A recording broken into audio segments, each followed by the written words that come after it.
Guys, welcome to my YouTube channel Namaste history. आज हम पढ़ने जा रहे हैं फंडामेंटल राइट्स। फंडामेंटल राइट्स में बेसिकली आज हम देखने जा रहे हैं अपने आर्टिकल नंबर 23 से लेके आर्टिकल नंबर 24 तक। तो चलिए वीडियो को स्टार्ट करते हैं और देखते हैं आगे फंडामेंटल राइट्स को। ये देखो, ये पार्ट नंबर 4 है। इससे मैंने पार्ट 3 तक अपलोड कर दिया है। कंप्लीट पॉलिटी की सीरीज अपलोड हो चुकी है।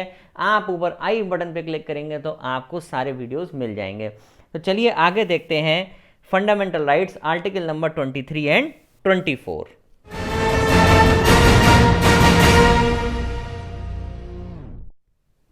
अब देखो, सबसे पहले इसमें बात हो रही है कि आर्टिकल नंबर 23 कॉन्स्टिट्यूशन का क्या कहता है कि prohibition of traffic in human being and forced labour. अब देखो, यहां पे सबसे पहले हम समझेंगे ट्रैफिकिंग क्या होती है, उसके बाद हम समझेंगे कि फोर्स्ड लेबर क्या होती है। ये हमने दोनों टर्म पता होनी चाहिए कि ट्रैफिकिंग क्या होती है और फोर्स्ड लेबर क्या होती है। ये दोनों टर्म बहुत इंपॉर्टेंट है। अब देखो, इसमें एक क्वेश्चन ये भी आता है कि ये आर्टिकल किस किस चीज़ों पे एप्लीकेबल होता है। क्या ये सिटीजन्स पे है या ये नॉन सिटीजन्स पे है। तो हमें याद रखना है कि सिटीजन्स पे भी है और नॉन सिटीजन्स पे भी है, दोनों पे है। ठीक है, याद रहेगा ये। तो ये दोनों पे एप्लीकेबल होता है, सिटीजन्स पे भी और नॉन सिटीजन्स पे भी। अब उसके बाद आगे देखते हैं कि it protects the individual not only against the state but also against the private person. इसमें इसका मतलब ये है कि अगर कोई गवर्नमेंट करे चाहे प्राइवेट पर्सन करे, कोई भी करे, ये आपको प्रोटेक्ट करता है दोनों से। चाहे आपका गवर्नमेंट करे चाहे कोई भी प्राइवेट पर्सन इसमें इंक्लूडेड हो, ये आपको दोनों से ही रोकता है। इसका मतलब ये है कि अगर गवर्नमेंट आपके ऊपर कोई भी किसी भी तरह का फोर्स लेबर या ट्रैफिकिंग करा रही है तो भी आपको ये रोकेगा, और अगर कोई प्राइवेट बंदा भी ये काम करवा रहा है तो भी आपको रोका, तो भी फंडामेंटल राइट्स आपको बचा लेंगे। ट्रैफिकिंग में क्या क्या चीज़ें आती हैं अगर हम बात करें, ट्रैफिकिंग का क्या मतलब है, कई मूवीज़ भी बनती हैं इस पर। ठीक है, जैसे कि अब आप देखो, सबसे पहले आता है selling and buying of man women and children like goods. आदमियों खरीद बेच, औरतों की खरीद बेच, बच्चों की खरीद बेच, सामान की तरह, वो क्या हो गया आपका, दैट इज ट्रैफिकिंग। मतलब अभी आपने एक पिक्चर आई थी अभी रानी मुखर्जी की, मर्दानी, आपने देखी होगी, तो आप समझोगे उसमें कि सेलिंग मैन वुमेन और बच्चों की किस तरीके से करी जाती है। ठीक है, अब देखो इसमें क्या है, सेकंड आता है स्लेवरी। स्लेवरी मतलब हम सभी समझते हैं गुलामी। ठीक है, तो गुलामी भी आपकी ट्रैफिकिंग में आ जाती है, जब आपसे कोई काम कराया जाता है बिना आपकी इच्छा कराया जाता है, स्लेवरी, गुलामी। थर्ड आता है देवदासी प्रथा। ये बेसिकली साउथ इंडिया में ज़्यादा एप्लीकेबल होता है। तो देवदासी में क्या होता है कि devadasi was a female artist, अगर हम बोलें, who was dedicated to worship and serves as a deity और a temple for the rest of a life. इसका मतलब यहाँ पे ये है, ये मुझे याद था एक्चुअली। तो इसमें बेसिकली क्या होता है कि जैसे कोई फादर है, वो अपनी बेटी को मंदिर में दे जाता है कि अब वो इस मंदिर की ही सेवा करेगी और कोई काम नहीं करेगी, दैट इज देवदासी प्रथा। ठीक है, अब चौथा आता है आपका immoral trafficking in women and children including prostitution. तो इसमें क्या होता है कि अगर हम ट्रैफिकिंग करते हैं वुमेन्स का, चिल्ड्रन का, तो प्रोस्टिट्यूशन को भी कहीं ना कहीं बढ़ावा दे रहे होते हैं। तो 23 आर्टिकल में अगर हम ट्रैफिकिंग की बात करें तो ये चार चीज़ें आपकी ट्रैफिकिंग में आती हैं, इंपॉर्टेंट है। सेकंड, ये आर्टिकल सिटीजन और नॉन सिटीजन दोनों पे एप्लीकेबल होता है, चाहे सिटीजन हो इंडिया का या नॉन सिटीजन हो, दोनों पे एप्लीकेबल होता है। स्टेट पे भी एप्लीकेबल होता है और प्राइवेट इंडिविजुअल पे भी एप्लीकेबल होता है। इसका मतलब ये है कि गवर्नमेंट कोई हरकत करती है तो भी फंडामेंटल राइट आपको बचाएंगे, प्राइवेट पर्सन कोई हरकत करता है तो भी फंडामेंटल राइट्स आपको बचाएंगे। नेक्स्ट आगे बढ़ते हैं, prohibition of trafficking in human being and force labour में आगे बढ़ रहे हैं। अब आता है बेगार। बेगार मतलब जस्ट एक तरीके से बॉन्डेड लेबर। बॉन्डेड लेबर, बंधुआ मजदूरी जिसे बोलते हैं। जैसे कि पुराने टाइम में आप देखोगे ब्रिटिश गवर्नमेंट थे या ऑफिसर्स थे, जमींदार थे, वो लोगों को एक जगह से दूसरी जगह सामान ढुलवाते थे, खेती बाड़ी करवाते थे, और सबसे बड़ी बात, उन्हें कोई सैलरी नहीं मिलती थी, नो रिम्यूनरेशन वॉज पेड। और इसी को हम क्या बोलते हैं, फोर्स्ड लेबर। मतलब उस आदमी की इच्छा नहीं है फिर भी उसे काम करना है, दैट इज बेगार। इसी को हम क्या बोलते हैं, बेगार। ये हमें याद रखना है। और human trafficking is the illegal trade in human beings for the purpose of commercial sexual exploitation, prostitution और force labour. It is the modern form of slavery. ठीक है, समझ रहे हैं हम सभी लोग।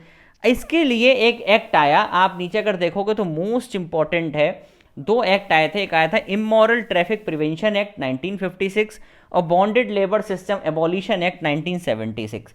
देखो ये एक्ट आ सकते हैं कभी कभी यूपीएससी एसएससी में जब असर्शन रीजनिंग क्वेश्चन आते हैं तो हो सकता है वो ईयर अलग कर दें, हो सकता है वो ट्रैफिक का नाम अलग कर दें, कुछ भी चेंज कर सकते हैं। तो परफेक्ट हमें याद होना चाहिए immoral traffic act 56, bonded labour system abolition act 1976। ठीक, बेगार समझ में आया? बेगार का सीधे सीधे मतलब क्या है? बॉन्डेड लेबर, बंधुआ मजदूरी। अब अभी हमने देखा था कि ट्रैफिकिंग तो हमने देख लिया, अब आती है बात फोर्स्ड लेबर की। तो फोर्स्ड लेबर क्या है? What is forced labour? सभी को पता है कि भैया जबरदस्ती किसी से काम कराना, compelling a person to work against his will, उसकी इच्छा के बिना अगर आप काम कराओगे तो that is force labour. Force labour वही होगी, चाहे आप फिजिकली कोई फोर्स लगाओ, लीगली काम कराओ, या ऐसा कोई काम जब वो बेचारे की ऐसी सिचुएशंस हैं कि वो बेचारा उसके पास नौकरी नहीं है, तो वो ऐसे सरकमस्टांसेस के आपके यहाँ काम कर रहा हो और आप उसे पैसे ना दे रहे हो, ठीक है, तो उस कंडीशन में ये सब क्या हो जाएंगे? ये आ जाएगा फोर्स्ड लेबर में। Compelling a person to work against his will, उसकी इच्छा के बिना उससे काम कराना। इसी के लिए कई एक्ट फिर से आए, जैसे मिनिमम वेज एक्ट आया 1948 आया, इक्वल रिम्यूनरेशन एक्ट आया 1976, कॉन्ट्रैक्ट लेबर एक्ट आया 1970। इन सब में यही बोला गया कि फोर्स लेबर नहीं करानी चाहिए और पर्टिकुलर वेजेस फिक्स होनी चाहिए कि भैया इतनी मिनिमम वेज होनी चाहिए। Equal remuneration act, equal remuneration act मतलब होता है कि सैलरी के बीच में कोई भी भेदभाव ना हो, मतलब अगर ऐसा नहीं कि आदमियों को ज़्यादा मिल रही है औरतों को कम मिल रही है, ऐसा नहीं होना चाहिए। ठीक है, तो ये बहुत सारे एक्ट आए इन चीज़ों को बचाने के लिए। आर्टिकल 23 में एक्सेप्शन लग गई, एक एक्सेप्शन क्या लग गई भैया, ये पढ़ लो, बड़ा इंपॉर्टेंट पॉइंट है। आर्टिकल 23 ऑल्सो परमिट स्टेट, मतलब क्या हो गया कि गवर्नमेंट एक बार को ऐसा कर सकती है कि आप सभी के ऊपर एक कंपलसरी सर्विस लगा देगी कि आप सबको मिलिट्री में जाना है। क्यों जाना है? कभी देश की सोवरेनिटी, इंटीग्रिटी की कोई भी दिक्कत हुई है, देश पे कोई हमला हो जाए, तो गवर्नमेंट अंडर आर्टिकल नंबर 23 का एक्सेप्शन यूज करेगी और कह सकती है आपसे कि आपको कंपलसरी सर्विस में मिलिट्री में जाना है।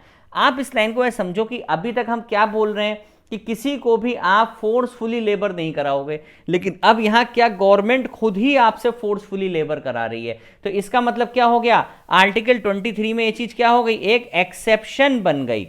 समझ रहे हो मेरी बात? देखो, article 23 also permit state to impose compulsory service, that is military service, and not bound to pay. आ गई बेगार वाली बात, बॉन्डेड लेबर वाली बात आ गई। अब आप अगर देश की सुरक्षा का सवाल है तो गवर्नमेंट जरूरी भी नहीं कि आपको पैसे दे, वो फ्री में भी आपसे लड़ाई लड़वा सकती है। ये गवर्नमेंट को ऐसी पावर होती है, अंडर आर्टिकल नंबर 23 का एक्सेप्शन यूज करेगी वो। ठीक, समझ में आई ये बात? चलो अब आगे बढ़ते हैं। तो एक्सेप्शन समझ में आया, आर्टिकल नंबर 23 ये इंपॉर्टेंट है, एक्सेप्शन ये भूलना नहीं है। अब आर्टिकल नंबर 24 क्या बोलता है? अब आगे भैया 24 पे। 24 क्या बोलता है? Prohibition of employment of children in factories etcetera, कि भैया बच्चों को बाल मजदूरी अपराध है, यहां ये बोला जाता है आर्टिकल नंबर 24 में। No child below the age of 14 years, 14 साल से नीचे का कोई भी बच्चा किसी भी माइन में, किसी भी ऐसे हजार्डस एम्प्लॉयमेंट में काम नहीं करेगा। 14 साल से नीचे का बच्चा इसमें काम नहीं करेगा हजार्डस एम्प्लॉयमेंट में।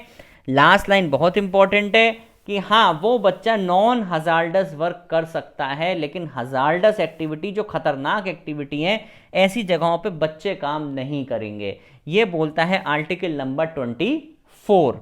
समझ गए ना? क्योंकि अभी आगे इससे रिलेटेड बात आएगी। तो हजार्डस में तो काम नहीं कर सकता, लेकिन नॉन हजार्डस में वो काम कर सकता है। Various regulating act related to employment, अब देखो इसके लिए भी कई एक्ट आए। फैक्ट्री एक्ट आया सबसे पहले, फैक्ट्री एक्ट आ गया, माइंस एक्ट आए, चाइल्ड लेबर। अब ये मैंने एक्ट बड़े में क्यों लिखा है? क्योंकि यही इंपॉर्टेंट है इसमें। Child labour prohibition and regulation act 1986 आया, ठीक है। एम्प्लॉयमेंट ऑफ चिल्ड्रन एक्ट आया 1938, कई एक्ट आए। मेन ये इंपॉर्टेंट एक्ट आया, child labour prohibition and regulation act 1986। इसके तहत ये बोला गया कि भैया 14 साल से नीचे के बच्चे किसी भी हजार्डस एक्टिविटी में वर्क नहीं करेंगे। हाँ, वो नॉन हजार्डस में काम कर सकते हैं। ठीक है, क्लियर हुआ। 1996 में सुप्रीम कोर्ट ने डायरेक्ट किया establishment of child labour rehabilitation welfare fund. यहां सुप्रीम कोर्ट ने बोला कि अगर कोई ऐसे पकड़ा जाता है करता हुआ तो भैया पर बच्चे का उसे 20,000 रुपये जुर्माना भरना पड़ेगा। ये एक नियम लगाया सुप्रीम कोर्ट ने, और उस बच्चे की देखभाल वगैरह कराने की सब उसकी जिम्मेदारी होगी, और रिहेबिलिटेशन सेंटर उस बच्चे को भेजा जाएगा जिससे कि वो बच्चा आगे पढ़ लिख कर कुछ बन सके। तो 1996 में सुप्रीम कोर्ट ने ये डायरेक्शन दिया था। उस समय सजा क्या थी? 20,000 रुपये जुर्माना, और रिहेबिलिटेशन सेंटर उसे भेजा जाएगा। और सुप्रीम कोर्ट ने डायरेक्शन भी दिया कि उसकी एजुकेशन, हेल्थ और बेसिक फैसिलिटीज़ का ध्यान रखा जाएगा। फिर हमारा कई कमीशंस बने। Protection of child right act 2005 के तहत कई कमीशंस आए। National commission, state commission for protection of child right and children court बने for speedy trial of offences against children. अब मान लो इसमें क्या है कि जैसे किसी ने सजा, मान लो कोई बच्चा है किसी फैक्ट्री में काम करता है, उसे सजा हो गई उसके मालिक को, तो भैया उसकी जो स्पीडी ट्रायल होना चाहिए उसके मालिक का, और उसे सख्त से सख्त सजा होनी चाहिए। ठीक है, तो for providing speedy trial of offences against children और वायलेशन ऑफ चिल्ड्रन राइट। समझ में आया? अब उसके बाद देखो एक नया और बहुत ही इंपॉर्टेंट पॉइंट, और काफ़ी सारे क्वेश्चंस आते हैं इससे, कि चाइल्ड लेबर अमेंडमेंट 2016, इसमें कुछ अमेंडमेंट हुए। जो हमारा ये वाला एक्ट था ना, आपको याद होगा, child labour prohibition and regulation act 1986, ये बदल गया, इसका अमेंड हुआ। इसका नया नाम क्या पड़ा? Child and adolescent labour act 1986, ये इसका नया नाम पड़ गया। ठीक है, अब यहां देखो, चाइल्ड का मतलब समझो, एडल्ट का मतलब समझो, और एडोलेसेंट का मतलब समझो। देखो सबसे पहले एडल्ट समझो। एडल्ट कौन है? हम सब जानते हैं जो 18 साल से ऊपर के, वो सब क्या है? एडल्ट हैं। एडोलेसेंट कौन होता है? एडोलेसेंट वो होते हैं जो 14 से 18 के बीच में। एडोलेसेंट कौन है? जो 14 से 18 के बीच में। और चाइल्ड कौन है? जो 14 से नीचे का है। चाइल्ड कौन है? जो 14 से नीचे का है। तो अब भैया यहां क्या बोला गया कि अभी तक तो ये बात हो रही थी कि जो चिल्ड्रन हैं वो नॉन हजार्डस में तो काम कर पाएंगे, लेकिन अब पूरी तरीके से बैन लगा दिया गया। अब जो बच्चे हैं ना, जो चिल्ड्रन हैं, जो 14 साल से नीचे के हैं, वो कहीं पे भी काम नहीं कर सकते, चाहे वो हजार्डस हो चाहे वो नॉन हजार्डस हो, उन्हें कहीं पे भी काम नहीं करना है। ये इंपॉर्टेंट पॉइंट आया। और ये बोला गया जो एडोलेसेंट है वो आपके सिर्फ और सिर्फ नॉन हजार्डस में काम करेंगे। ठीक है, नॉन हजार्डस में काम करेंगे, हजार्डस में तो ये भी नहीं करेंगे। तो चाहे चिल्ड्रन ले लो चाहे एडोलेसेंट ले लो, दोनों आपके हजार्डस में काम नहीं करेंगे। हाँ, एडोलेसेंट आपके नॉन हजार्डस में काम कर सकते हैं, लेकिन चिल्ड्रन तो कहीं पे भी काम नहीं कर सकते, चाहे हजार्डस हो या नॉन हजार्डस एक्टिविटी हो। क्लियर हो गया ये? और अगर ऐसा करते हुए पाए गए आप, तो आपके ऊपर 20,000 से 50,000 तक का जुर्माना और 6 महीने से 2 साल तक की सजा हो सकती है। ठीक, आपको आई होप आपने वीडियो एंजॉय करी होगी। आपको आर्टिकल नंबर 23, 24, इस राइट को हम ये भी बोलते हैं राइट अगेंस्ट एक्सप्लॉयटेशन। ठीक, आई होप आपने वीडियो एंजॉय करी होगी। Do like, share and subscribe the channel. Thank you very much.